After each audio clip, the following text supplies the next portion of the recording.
In the name of Allah, who's Rahman and Rahim. Assalamu alaikum, dear students of class metric. Dear students, you know that in a previous lecture we were reading and we were understanding the poem Ke Sabin Ka, and we also knew about the crux of the poem or the lesson of the poem, that what is the message of the poem as well. So now in today's lecture we have to know about the difficult words of the poem. So these words are also given in the textbook as well. The desk, the floor of ship, the battle's wreck, the ship had become a wreck. Okay, wreck means to destroy. Heroic billard, the billard of great and noble people. Chief ten क्या होता है कि जो सरबरा होता है, chief होता है, leader होता है, उनको चीफ टेन कहते हैं. अनकॉन्शियस क्या होता है कि जो उनका मतलब अनअवेयर होता है. कॉन्शियस मीन्स अवेयर होना, unconscious means unaware, not knowing, कि उनको पता नहीं होता. टू बूम क्या है? To make a deep echoing sound as gun. Shroud क्या है? One of the ropes. Okay, wrapped meaning wrapped, rapid.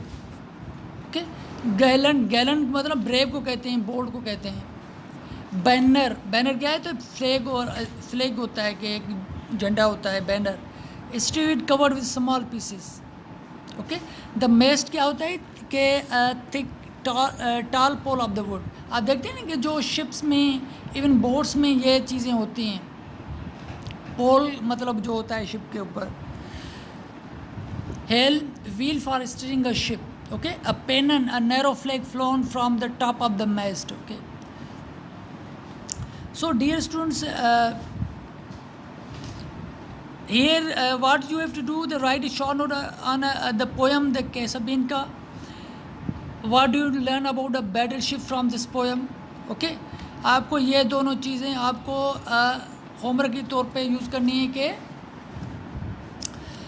के सबिन का क्या है, और इस बैटलशिप से आप क्या मतलब. बैटलशिप क्या है? कि वार है, जंग लग रही है, कि जैसे कि पहले हमने सीखा कि वो जंग चल रही है. ठीक है,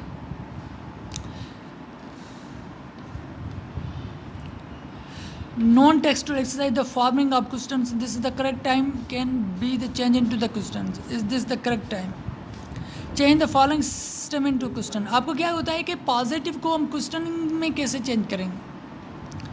जैसे कि आप हेल्पिंग वर्ब यूज़ कर सकते हैं. वर यू प्रेजेंट येस्टरडे, आप क्वेश्चन मार्क कर सकते हैं. Were you present. You are eating in the class, are you eating in the class आप यूज़ कर सकते हैं. ओके, इस हिसाब से. नाउ रिलेटिव जो वर्ड्स होते हैं कि रिलेटिव प्रोनाउन यूज़ कर सकते हैं. ओके, रिलेटिव प्रोनाउन क्या है कि जो रिलेटिव WH क्वेश्चन जो होता है वो एज अ प्रोनाउन के तौर पे यूज़ करें. जैसे कि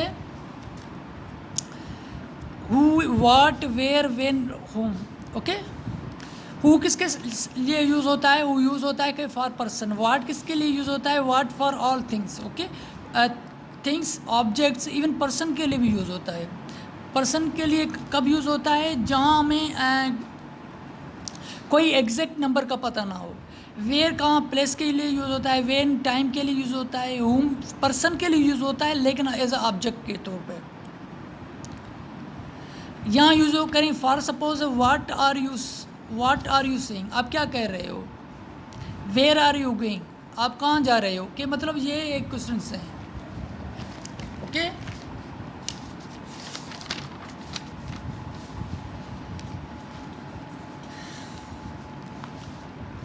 when are you coming, suppose के when are you coming.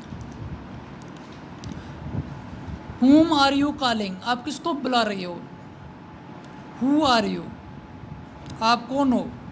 Okay, तो आप ये रिलेटिव प्रोनाउन यूज़ करके आप क्वेश्चन बना सकते हैं. आप भी को भी क्या करना है कि आप ये रिलेटिव प्रोनाउन अपने सेंटेंस में यूज़ करें. आपके लिए होमवर्क है.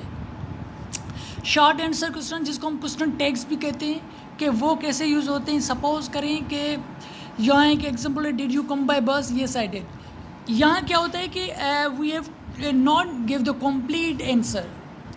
We have to give the short according to the sense, according to the tense, tense के मुताबिक हमको क्या करना है कि आंसर देना है कि whether it is in a positive sense और नेगेटिव सेंस।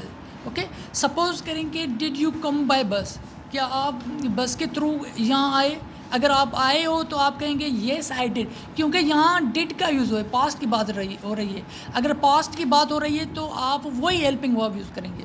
अगर आप बस के थ्रू नहीं आए तो आप यूज़ करेंगे नो आई डिड नॉट, ये यूज़ करेंगे। हमको कॉम्प्लीट आंसर नहीं देना in a conversation, but in written skills we have to use there.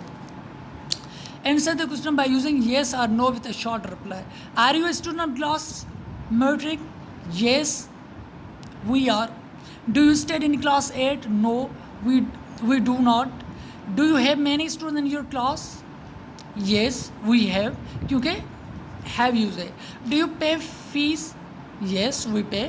Okay, तो आप ये यूज़ कर सकते हैं। तो इस तरीके से भी आप क्वेश्चन टैग्स आप यूज़ कर सकते हैं अपनी कन्वर्सेशन में। जैसे क्वेश्चन टैग्स मैंने आपको पहले ही बता दिया। Okay, must go now, must क्या होता है कि ऑब्लिगेटरी है, एनी हाउ आपको करना है। Suppose I must do exercise, I must to study, I must to do homework, मुझे होमवर्क एनी हाउ करना है। ओके, मस्ट मतलब एक कंपल्सरी है। हैव टू भी डियर स्टूडेंट सेम है। हैव टू क्या है कि have to and must in the same sense है। We must eat wholesome food, means wholesome मतलब क्या है कि complete to stay healthy. Use have to instead of must. Okay, ought to और शुड एक जगह पे यूज़ होता है, लेकिन ought to, we ought to be kind to the poor, you can also use should भी यूज़ कर सकते हैं। we should be kind to the poor। Try to क्या है कि मतलब उनको ट्राई करना, यूज़ करना। करते हैं कि can I try the dress, जब आप परचेज़ करने कोई चीज़ मार्केट से जाते हैं कि आप ट्राई करते हैं उनको, वो यूज़ करते हैं। I try to escape from prison, मैंने कोशिश की मतलब एस्केप करने के लिए, भागने के लिए। Use try to instead of made an attempt to. Okay, he made an attempt to save, ये इंस्टेड यूज़ कर सकते हैं in lieu of the try के प्लेस में आप ये यूज़ कर सकते हैं। तो ये भी आपके लिए होमवर्क के डियर स्टूडेंट्स, आप इन चीज़ों को भी आप अपने सेंटेंसेस में यूज़ करें, ये भी आपके लिए होमवर्क है। Okay, so the poem is completed। In the previous lecture we will understand the lesson the Khyber Pass. Okay, thank you dear students.